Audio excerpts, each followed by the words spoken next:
ఇక ధర్మపురిలో ఇందిరాగాంధీ విగ్రహ ఏర్పాటు కోసం నిర్మించిన దిమ్మెను కూల్చడంపై హెచ్ఆర్సీలో ఫిర్యాదు చేశారు కాంగ్రెస్ నేతలు. పుష్కర పైలాన్ పేరుతో ప్రభుత్వం ఉద్దేశపూర్వకంగా ఇందిర విగ్రహం దిమ్మెను కూల్చివేసిందని హెచ్ఆర్సీ దృష్టికి తీసుకొచ్చారు. అలాగే ప్రభుత్వం రాష్ట్రంలో అధికార దుర్వినియోగానికి పాల్పడుతుందని ఆరోపించారు మాజీ ఎంపీలు వివేక్, పొన్నం ప్రభాకర్, ఎమ్మెల్యే జీవన్ రెడ్డి, మాజీ మంత్రి శ్రీధర్ బాబు.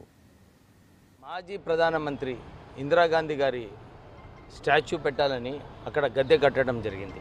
మొన్న టీఆర్ఎస్ కార్యకర్తలు ఆ గద్దెను కూల్చి పోలీస్ సహకారంతో పుష్కరాల పైలాన్ కడతామని చెప్పి అక్కడ ఆ గద్దెని కూల్చడం జరిగింది. కాంగ్రెస్ కార్యకర్తలందరూ కూడా అప్పుడు జీవన్ రెడ్డి గారు, పొన్నం ప్రభాకర్ గారు, లక్ష్మణ్ గారు అందరూ కూడా వచ్చి ఇది సరైన పద్ధతి కాదు, పైలాన్ కోసం చాలా చోట్లు ఉన్నాయి ధర్మపురిలో, అక్కడ కట్టుకోండి. ఇప్పుడు మాజీ ప్రధానమంత్రి ఇందిరాగాంధీ గారు ఏదైతే బీద ప్రజలకు అనేకమైన స్కీమ్లు తీసుకొచ్చారో, వారు 19 సంవత్సరాలు మన భారతదేశంని ప్రైమ్ మినిస్టర్గా వారు ప్రభుత్వం నడిపించారు.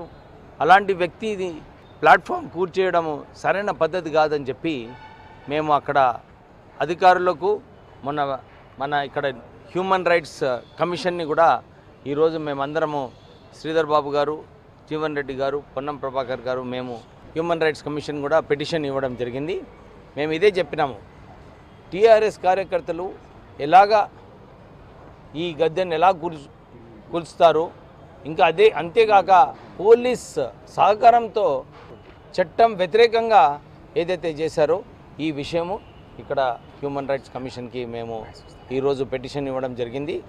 ప్రభుత్వం ఏదైతే చేస్తుందో అధికారం దుర్వినియోగం చేసుకుంటూ ఇందిరాగాంధీ గారి స్టాచ్యూ కూల్చేయడము సరైనది కాదని చెప్పి ఈరోజు మళ్ళొకసారి మేము పిటిషన్ ఇవ్వడం జరిగింది.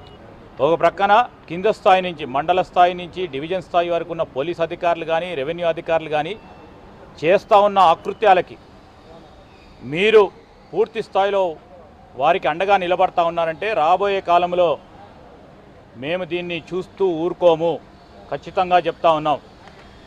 రాజ్యాంగ వ్యవస్థల ద్వారానే గట్టిగా సమాధానం చెప్తాం. ప్రజా అభిమిష్టం మేరకు ఈరోజు వారిపైన పెరుగుతూ ఉన్న వ్యతిరేకాన్ని కూడా రేపొద్దున ప్రజాకోర్టులో కూడా నిర్ణయం చేయడం జరుగుతుంది.